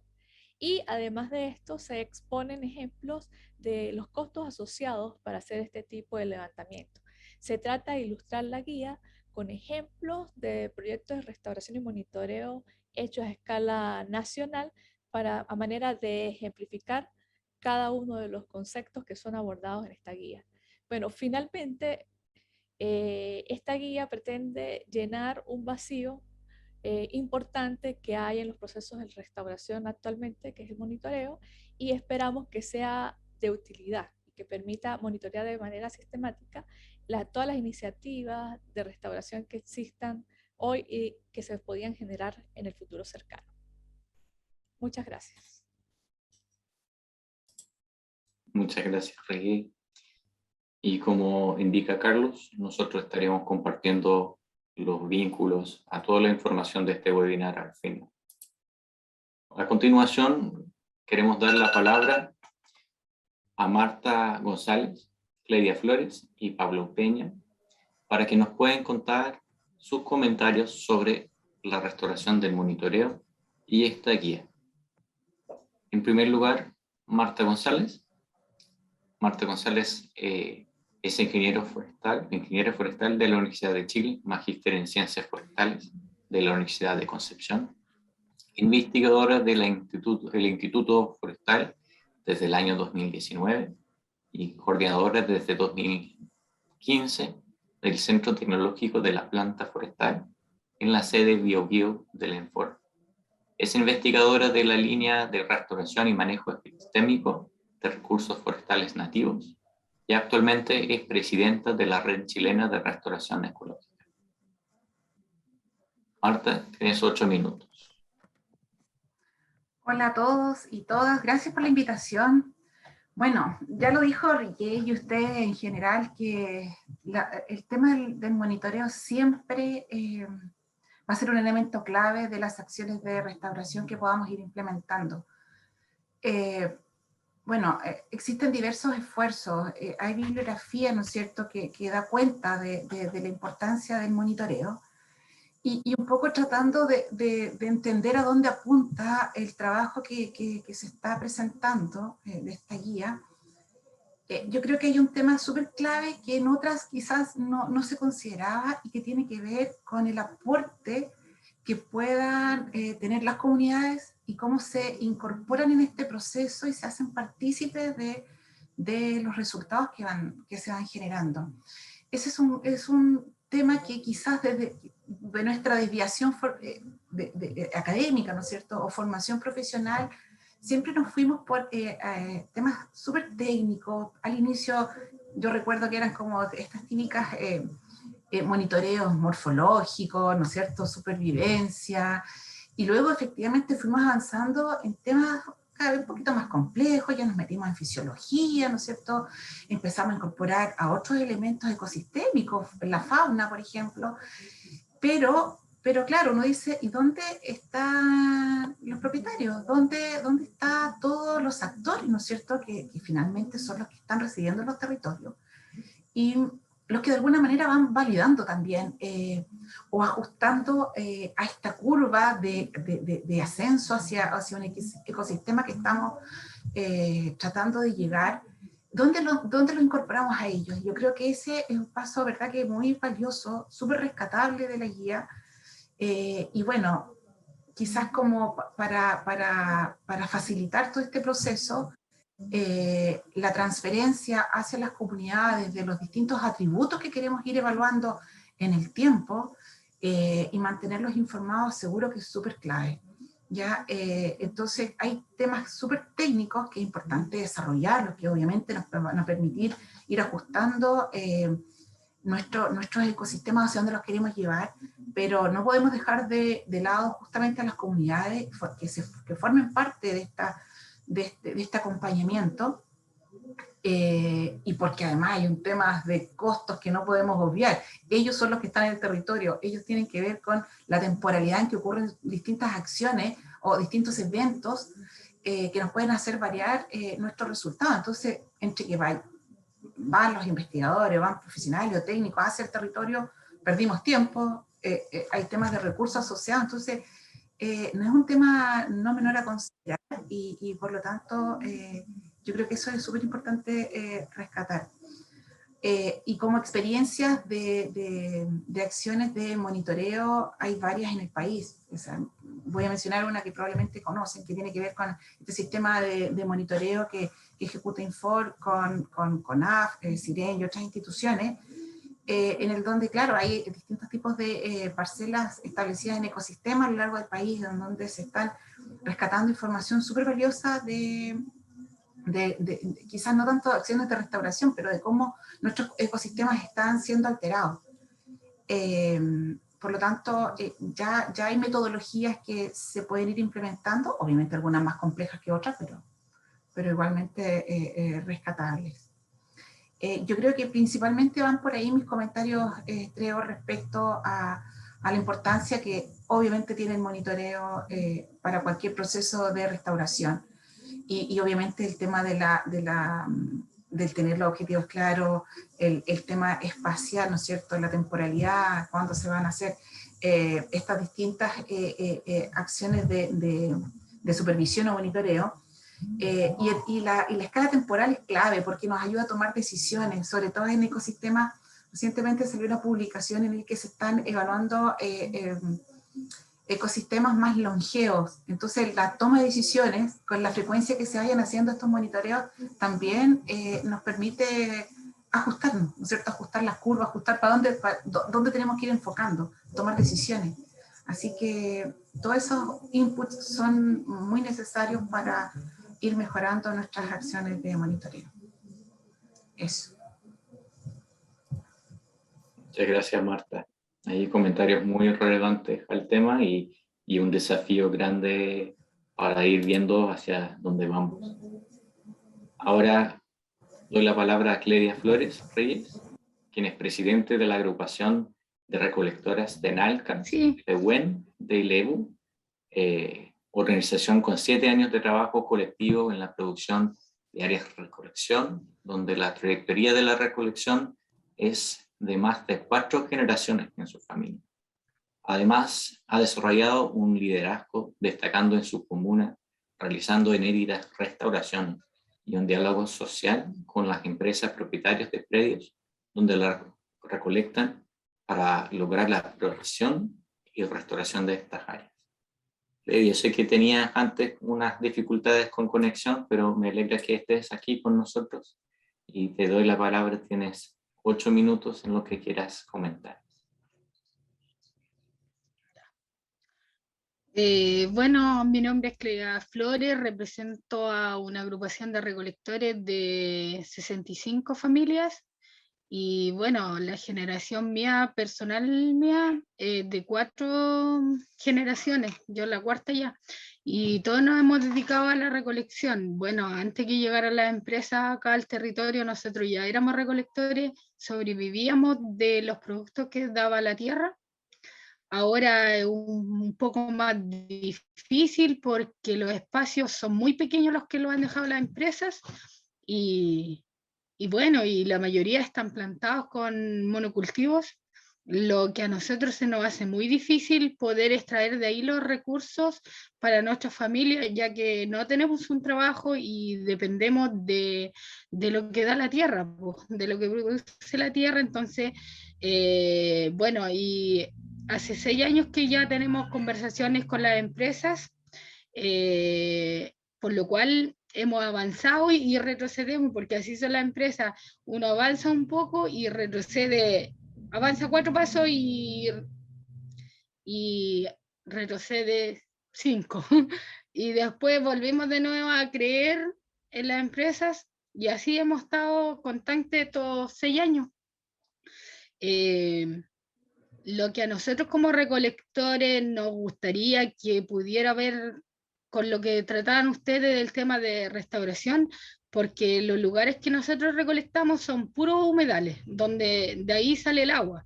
Entonces, ahí sale la nalca, en los humedales no salen los secos. Entonces, nosotros tratamos de proteger esos lugares que están llenos de agua. Y entonces nos gustaría que hubiera un compromiso verdadero de las empresas, que de verdad reconocieran nuestro trabajo y que puedan haber zonas de recolección, pero que sean protegidas, que sean como de alto valor para ellos, porque las zonas de recolección que ellos nos dejan como que quedan escritas ahí nomás, pues, en palabras, no hay un compromiso verdadero de la empresa. Sobre todo cuando hacen, ellos jamás le van a aplicar la madera que extraen de ahí a tirarla a lugares de recolección. Pero cuando nos damos cuenta y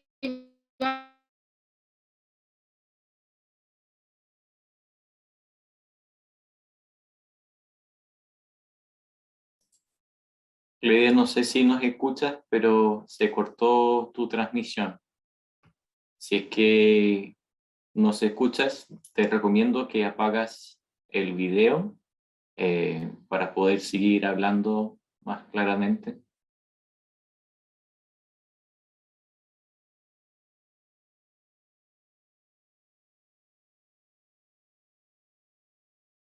O Bernardo, no sé si nos podrás ayudar a restablecer la conexión con Cleide. Hola, estoy justamente llamándole, avisándole que no la estamos escuchando. Perfecto. Quizás mientras tanto voy a pasar la palabra a nuestro último integrante de este grupo, Pedro Peña Rubilar, que está aquí con nosotros, quien es secretario de la Cámara de Turismo del Lago Lanagüe y miembro de Fundación Nahuel Buta, de la Mesa de Gobernanza del Lago Lanagüe y consejero en el Consejo. Justo cuando está. Entonces, va a retomar Pedro. Sí. El Consejo de Restauración Nahuel Buta que se formó en este proyecto. Es un reconocido y proactivo gestor y defensor ambiental en el territorio de Nahuel Buta. Pedro, te paso la palabra y tienes unos 8 minutos. Muchas gracias, Trevor. Saludar a todos la audiencia que nos está escuchando desde los distintos lugares, desde el corazón de Nahuel Buta, orillas del lago Nanagua, en la comuna de Contulmo, la comuna más linda de la provincia y de Nahuel Buta. No, eso viene recomendación muy cercana, pero es así. Saludarlo a todos. Bueno, en este proceso que estamos, ya llevamos un par de años, ha sido bastante interesante, es una iniciativa potente que en algún momento lo tuvimos que pelear cuando estos recursos llegaron al país. Todavía me acuerdo en esas reuniones que tuvimos con Carlos y con otros actores a nivel nacional, para que estos recursos fueran focalizados a trabajarlos en un territorio tan importante como Nahuel Buta, y ver cómo podíamos de alguna forma restaurar. Restaurar es una palabra que poca gente en realidad comprende desde el punto de vista de la etimología, que viene de volver un poco hacia atrás el tema y detener lo que está ocurriendo. Lamentablemente Nahuel Buta está en una condición bastante crítica, y habemos algunos loquillos que, entre ellos con Bernardo Reyes y otros actores territoriales, Carlos, la misma gente de la WWF, la gente de algunas otras comunas, venimos hace rato diciendo que había que hacer algo. Y para eso necesitamos una bitácora guía, en este caso un documento guía que nos diga cómo tenemos que hacer las cosas, para tener todos una sola línea en común y no andar unos por aquí y otros por allá, tratando de hacerlo con las mejores intenciones, pero a veces equivocando el camino, a veces perdiendo recursos valiosos y perdiendo tiempo valioso también. Con respecto a Nahuel Buta, yo quiero ampliar un poco el margen respecto al tema de restauración a escala de paisaje. Creo que el paisaje es un poquito más allá que solo los árboles o la biodiversidad que hay en el caso de Nahuel Buta. Cuando acá llueve o cuando hay los fenómenos de agua costera, hay otros elementos que acompañan a ese paisaje y que son parte de ese paisaje. Nahuel Buta es un lugar muy especial porque no solo es un hotspot de biodiversidad a nivel mundial, como está definido, como lo dijo delante, no me acuerdo si fue Carlos Vergara, creo que fue él, sino que también es un refugio bioclimático que está en serio peligro. ¿Por qué es un refugio bioclimático? Porque Nahuel Buta no solo tiene una rica biodiversidad, sino que también es un sistema hipercomplejo conectado con el Océano Pacífico, con la corriente de Humboldt, que genera condiciones climáticas especiales. Tenemos un clima que depende de la cordillera Nahuel Buta y de su bosque ahí presente. Si ese bosque termina de desaparecer, el clima cambia completamente, y ante el cambio climático, valga la redundancia, la amenaza es seria. Es súper seria, tal vez no está incluido porque acá no tenemos a nadie, no hemos todavía incluido gente del mundo de la meteorología, por ejemplo, o de la oceanografía, que nos cuente un poco la interacción entre el mar, el clima, y la biodiversidad y la estructura misma de Nahuel Buta, de los bosques de Nahuel Buta, cómo funcionan e interactúan con el clima. Entonces, en este proceso de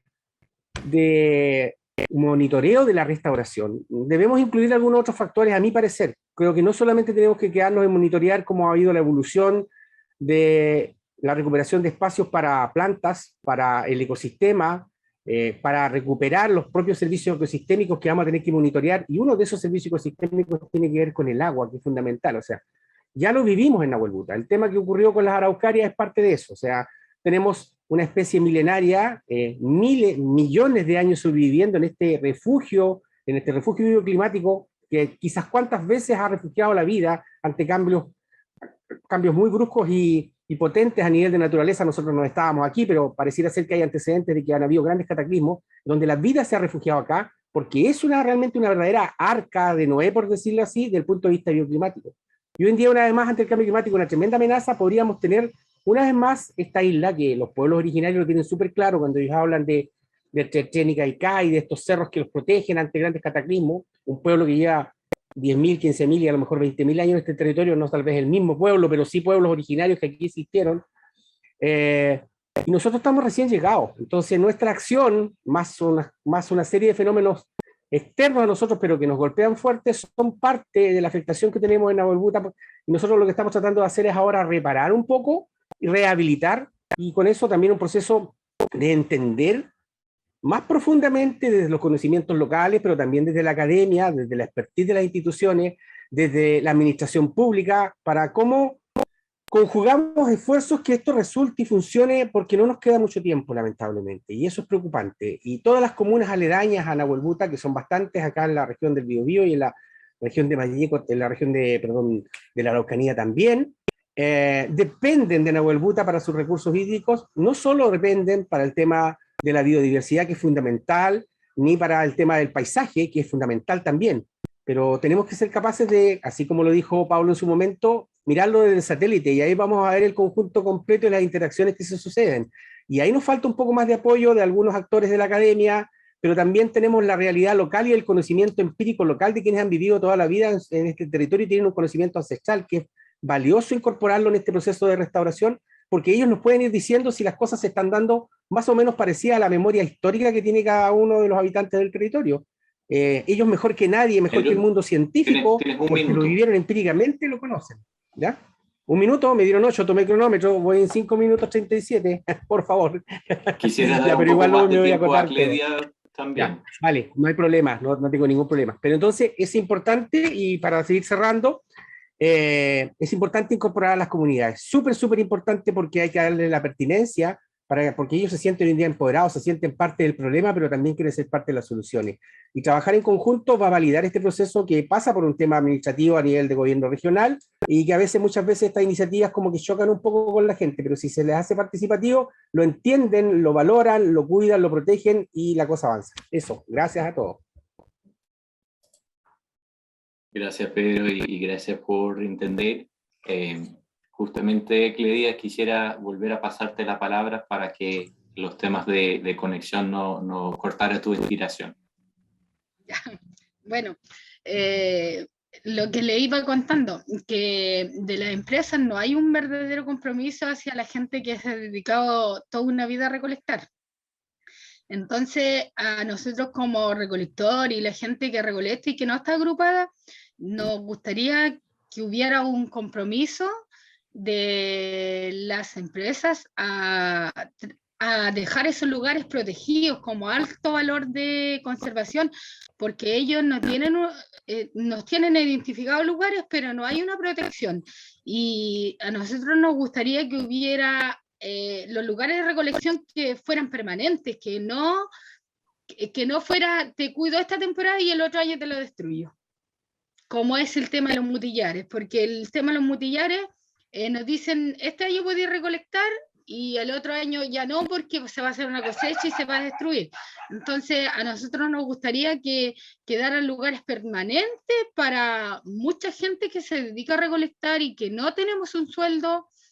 Y bueno, igual nos gustaría que, como ustedes hablan de temas de restauración, nos gustaría que de verdad existiera este tema de restauración, porque en el hecho exacto no existe en las empresas que estamos rodeados nosotros ese tema de recuperación o de restauración que debiera existir, que ustedes contaban. Entonces para nosotros es muy importante que si existe eso, que de verdad se vea en el hecho, y que cuando hay en sus cosechas no le tiren todo el material de pino, que se le caigan, según a ellos se le pasan, que se le caen 2 pinos, o que se le caen las ramas arriba de los pajonales. Para mí es como destruir un lugar de recolección a la gente que nos dedicamos a diario a recolectar. Entonces nos gustaría que la empresa de verdad se comprometiera con la gente recolectora, que estamos mucho antes que ellos en el territorio. Entonces que nos puedan respetar eso. A la vez nosotros no solamente extraemos la nalca, nosotros también en el año 2019 hicimos una restauración de nalca porque se nos quemaron como 70 hectáreas y se nos quemaron 25 pajonales.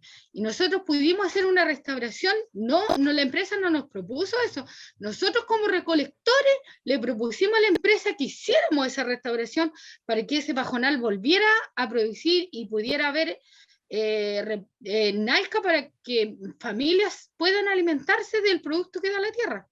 Y pudimos lograrlos con gran éxito esa restauración, y como yo digo, no solamente somos recolectores, sino también restauradores de lo que da la tierra.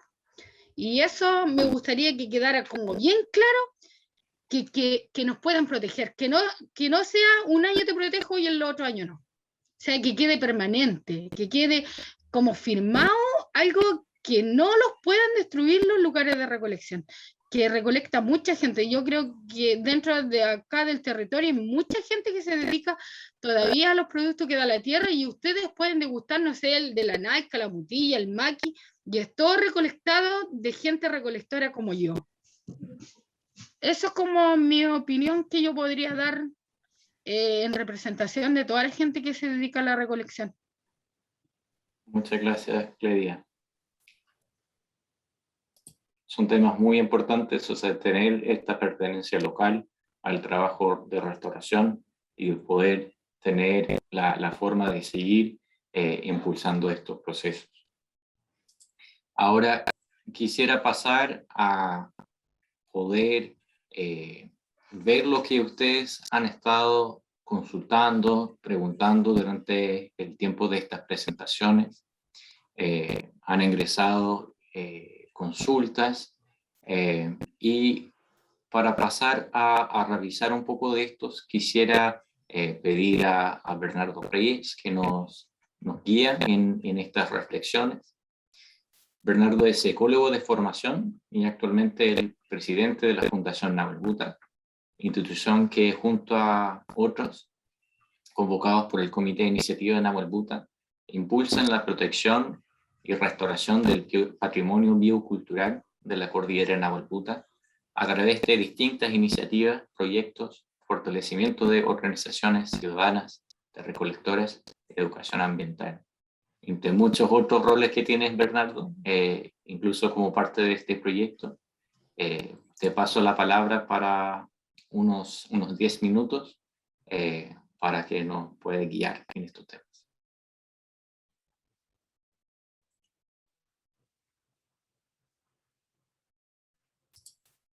Bernardo, estás en silencio. Casi el hombre perfecto, en silencio, escuchando.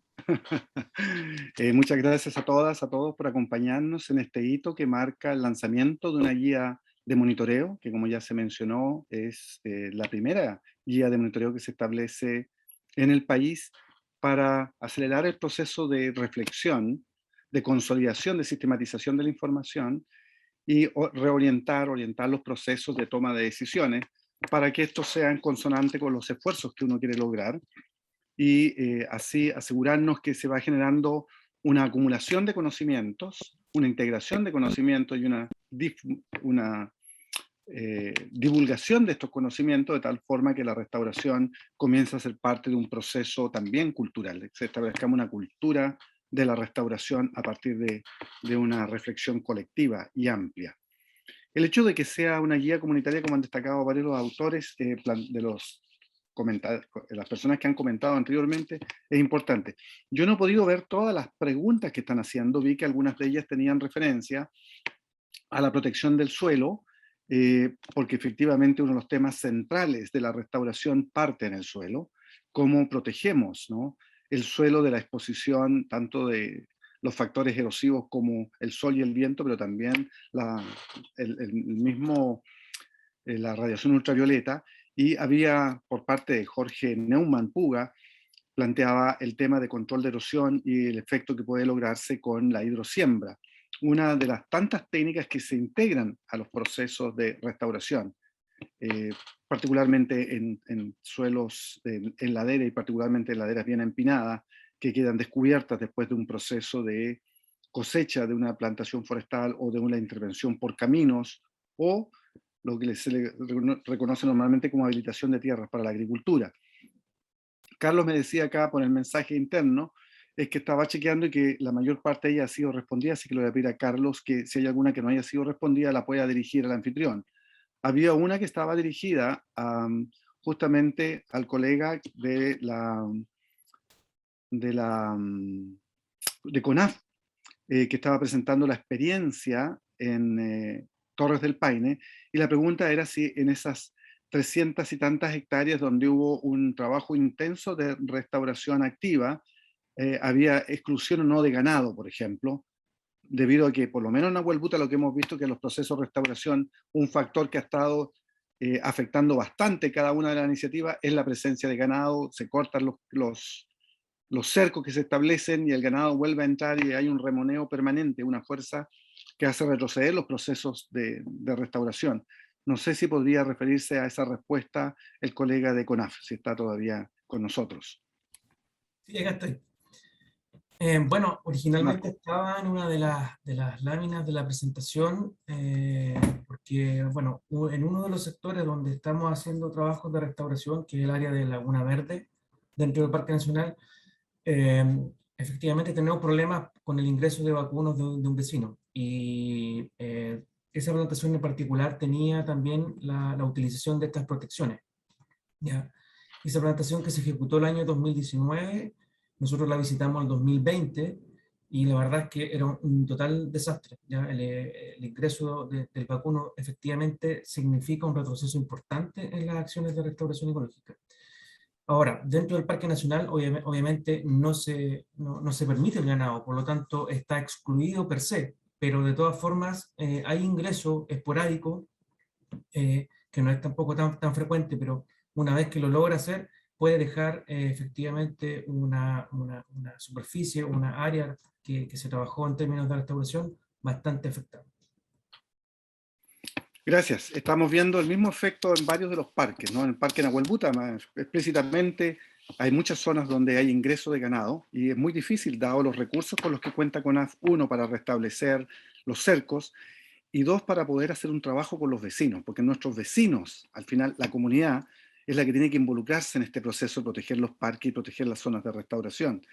Y un colega nos decía el otro día, la restauración o es ecosistémica, perdón, o es comunitaria o no es restauración, en referencia a la presencia de distintos actores en el territorio, y de ahí la importancia de esta guía, y de ahí el gran desafío que tenemos de que este proyecto particular que está estableciendo la hoja de ruta para el proceso de restauración de Nahuel Buta, dónde, cómo y a partir de las experiencias locales, como planteaba recientemente Cledia, que decía, necesitamos que la restauración sea permanente, no que nos protejan un área por un tiempito hasta cuando cosecho y luego provoco un daño a ese sitio, o como planteaba Pedro, desde la perspectiva de la integración del conocimiento local, o como planteaba también Marta, en el sentido de que ya que hay altos costos y ya que muchas veces los programas de restauración no traen incluido un programa de monitoreo, no solo por eso, sino porque los usuarios de los servicios ecosistémicos son las comunidades del entorno, la lógica es que la restauración se focalice en la integración lo más temprana posible de la comunidad para asegurar una continuidad en el corto, en el mediano y en el largo plazo. Es decir, que estos esfuerzos rediten para la comunidad centralmente. No sé si, Carlos, tú has visto alguna otra pregunta que todavía amerita que sea respondida por alguno de los usuarios. Bernardo, casi todas las preguntas ya están respondidas por chat. Bueno, entonces no haríamos preguntas complementarias. Entonces yo propongo que hacer una brevísima síntesis. Pablo, bueno, primero el representante de la Unión Europea planteó el marco más amplio, la importancia de esta iniciativa en el marco más amplio que son los acuerdos nacionales frente a este gigantesco desafío que es el cambio climático, y cómo este proyecto, que es un proyecto pequeño que ha tenido los retrasos que explicaba Carlos en su presentación, entrega elementos importantes para orientar el plan nacional y el plan regional de restauración. Algo que el gobierno de Chile se comprometió en la COP25, y para que la COP26, que va a ocurrir pronto, este plan pueda ser presentado como parte de la Estrategia Nacional de Mitigación y de Adaptación al Cambio Climático. Entonces ese es el marco más general, y las experiencias que presentó tanto el sector privado como el sector público, Torres del Paine, pero también la experiencia y el uso de la tecnología desde el satélite hasta el territorio, hasta los transectos que presentó Pablo Ramírez, nos entregan parte de esa trayectoria de integración de información y sobre todo cómo se aterriza y cómo se articula, el desafío que tenemos actualmente de articular esto con la comunidad. Entonces, junto a esto, Carlos nos hizo un resumen de este proyecto, hacia dónde queremos ir, por qué tener un consejo consultivo de la restauración de esta cordillera tutelar que le llama el pueblo mapuche, a la cordillera Nahuel Buta, que aún mantiene este vínculo con el clima, ¿sí? Este no es parte del secano costero, podría serlo. La cordillera de la costa en otros lados parte de este mismo macizo, es un secano construido por los seres humanos, cómo conservar este río que tiene más de esta cordillera que genera más de 16 ríos sin tener un solo glaciar. O sea, este es un ejemplo de cómo debería restaurarse hacia el norte y hacia el sur la cordillera de la costa. De ahí el tremendo ejemplo que puede significar sistematizar la información, hacerla visible, y que este Consejo Consultivo oriente el trabajo en los próximos 5, 10 o más años, porque la restauración, como mencionaron varios de ustedes, es de largo plazo. Los aportes que han hecho las organizaciones locales, que empiezan también desde sus propias necesidades a hacer restauración, como es el caso de ese hito histórico del año 2019, cuando el equipo liderado por Cledia de las restauradoras de Pehuen restablecen las primeras quebradas con Nalca, a costo propio, a esfuerzo propio, inédito, de recolectoras a restauradoras, o el caso de la cooperativa de restauradoras, que ya también tiene 7 o 8 años, la primera cooperativa de mujeres restauradoras en América Latina, y que está ahí en la cordillera Nahuel Buta, y que han persistido a pesar del escaso apoyo que han tenido institucional. Su persistencia indica que esto ya es parte de una cultura.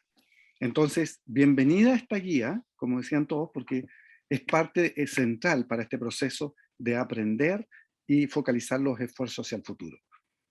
Muchas gracias. Muchas gracias, Bernardo. Muchas gracias por la síntesis. Les comento que nuevamente las preguntas que podrían tener, después lo podríamos ver la forma de poder responderles en profundización. Pero ahora, a modo de finalización del seminario, quiero pasar la palabra a Natalia Hernández, que les mostrará el geoportal que hemos desarrollado para Nahuel Buta. Natalia es la encargada de Ciencias de la Información de WWF Chile y es geógrafa de la Pontificia Universidad Católica de Chile, y finalizando un magíster en Geografía y Geomática de la misma universidad. Especialista en sistemas de información geográfica, teledirección, manejo de las ciencias de información, geomorfología costera y enfoque de género. Natalia, tienes 10 minutos. Perfecto, gracias Trevor. Bueno, buenos días, ya casi buenas tardes a todos y todas. Lo que yo les voy a presentar ahora es el geoportal de Nahuel Buta, que es una herramienta donde culminan los esfuerzos georreferenciados de todas las instituciones participantes de esta importante iniciativa. Este geoportal se trata de un tablero interactivo. La idea es que todos puedan tener acceso a él y poder jugar con sus diferentes herramientas, el cual se compone de una barra lateral que habla un poco sobre el proyecto y sobre las instituciones que forman parte de este proyecto. En la parte central tiene la cartografía interactiva, donde están todas y cada una de las iniciativas de restauración de Nahuel Buta, en las cuales uno puede ir pinchando y se van a ir abriendo las fichas que se determinaron para cada una de estas iniciativas. Cada una de estas iniciativas cuenta información sobre el nombre de la iniciativa, la escala del dato, el año en que se inició la restauración, la superficie restaurada, el propietario, la comuna, el tipo de organización, las especies que contemplan la restauración, el tipo de restauración, otras actividades que se hagan y la fecha de actualización de la misma. Asimismo, cada una de estas iniciativas tiene desarrollada una ficha que pueden ver acá a la izquierda a modo de imagen pequeña, pero también acá abajo pueden abrirla en un nuevo vínculo y ver con detalle de qué se trata la iniciativa de restauración propiamente tal. Asimismo, este geoportal está hecho para que sea interactivo, de tal forma de que acá pueden ver la leyenda, pueden ver un listado con las 1393 iniciativas y los distintos propietarios que están a cargo de esta iniciativa. Si ustedes hacen clic en una de estas iniciativas, inmediatamente en el caso de que cuente con información de polígono, los va a llevar al polígono de la iniciativa, les va a mostrar la ficha de dicha iniciativa, la hectárea de restauración y bueno, la cantidad de iniciativas que están seleccionadas en ese momento. En cualquier momento pueden volver a la vista general del mapa. También contamos con una serie de información auxiliar que, como Carlos le mostró en la presentación hace un rato, tenemos subida la información sobre los riesgos de sequía, los trabajos de riesgo de erosión y de degradación que se hicieron en su momento, que a medida que uno vaya prendiendo o apagando estas capas, se van a ir agregando a la leyenda. También tenemos información sobre los pisos vegetacionales del Umberpiskov, información sobre los humedales del Ministerio y del Medio Ambiente, y otro tipo de capas con las que pueden ir interactuando y que les puedan servir para orientar cualquier tipo de tomas de decisiones que ustedes quieran utilizar o realizar sobre el territorio. También esta lista de iniciativas cuenta con un filtro por propietario. Si ustedes quisieran saber cuántas iniciativas en este momento hay en el territorio de algún, por ejemplo, de la Forestal Mininco, uno hace el filtro por propietario y van a ver que de todas las iniciativas, 1.333 de estas iniciativas son de la Forestal Mininco, con 1.173 hectáreas aproximadamente, y asimismo se puede ir viendo cuáles son las fichas de esas iniciativas. También actúa con un filtro para la lista de iniciativas, van a estar solamente las iniciativas de la Forestal Mininco, y para volver al origen pueden resetear la información. Así pueden ir jugando con todas las iniciativas y tomar decisiones territoriales. Así también, si yo quisiera saber cuáles son las iniciativas que hay alrededor del lago Lanalhue, puedo ocupar la herramienta de selección, seleccionar el área que me interesa, seleccionar la capa de puntos, que es donde están las iniciativas, y va a jugar el mismo juego de selección. Son 340 iniciativas, que son 257 hectáreas aproximadamente, y estas son las iniciativas que están ahí. Y bueno, acá hay un pequeño video donde ustedes pueden ver la misma explicación que yo les estoy dando sobre cómo interactuar con la página. Y bueno, esta página ahora va a estar disponible, les voy a pasar el link por el chat, y próximamente va a estar subida a la página web del proyecto de restauración Nahuel Buta. Así que eso por mi parte, Trevor. Muchas gracias, Natalia, y gracias por acotarte un poco la presentación al tiempo. Ya estamos llegando a los últimos momentos de nuestra webinar hoy día. Como decía Natalia, en el chat vamos a ir colocando la información para poder llegar tanto al geoportal como las presentaciones que se han realizado en este webinar hoy día. Y a modo de finalización, quisiera pasar la palabra a Jorge Urea para dar unas palabras de cierre. Jorge es geógrafo y profesional de la División de Planificación del Gobierno Regional de Biobío, contraparte de nuestro proyecto de la Unión Europea. Jorge, adelante. Muchas gracias, Trevor. Bueno, agradecer a todos los expositores quienes se dieron el tiempo de preparar sus presentaciones, pero más bien agradecer por el trabajo que realizan, ¿cierto?, en pos de la restauración y para proveernos de herramientas para enfrentar estos desafíos, como planteó el representante de la Unión Europea, ¿cierto?, que nos impone el cambio climático. En particular, de todos los expositores, agradecer a los dos representantes del territorio, a Cledia, la recolectora de la Organización de Recolección de Nalca, y a Pedro Peña, quien sabemos que es un activo habitante del territorio, participando de muchas iniciativas, a quien agradecemos, digamos, esa disposición de estar siempre aportando en estas iniciativas. Finalmente, bueno, también a Riguey por la guía.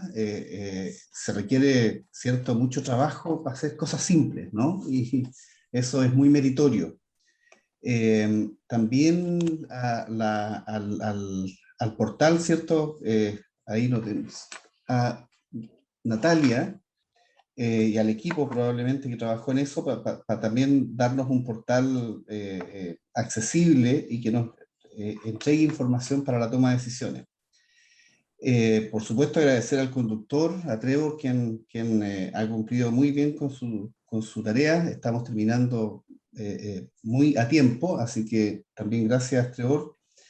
a las 3 organizaciones que en conjunto con el gobierno regional están llevando adelante este proyecto: WWF, Fundación Nahuel Buti y la Asociación de Municipalidades. Y aprovecho de saludar, sé que algunos estuvieron conectados, los integrantes del Consejo Asesor de Restauración de Nahuel Buta. Tal como se señaló, tenemos la intención de que ese consejo permanezca en el territorio.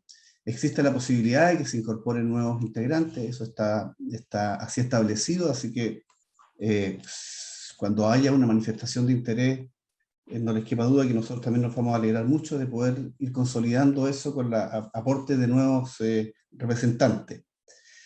Eso, Trevor, muchas gracias también a todos los participantes en el webinar, que vimos que provienen tanto de organismos públicos, privados, sociedad civil, y no solo de nuestro país, sino que también tuvimos algunos visitantes de países vecinos aquí en Sudamérica.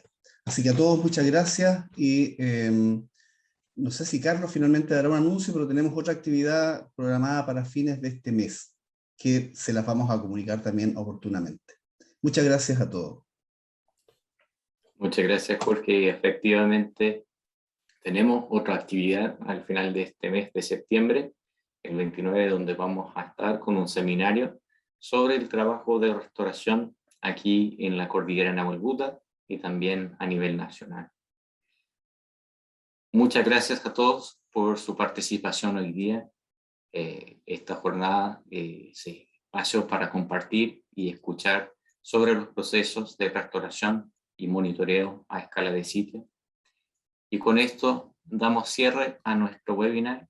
Y nuevamente esperamos que fue inspirador y que ahí nos acompañen en el proceso de restauración de un territorio tan importante.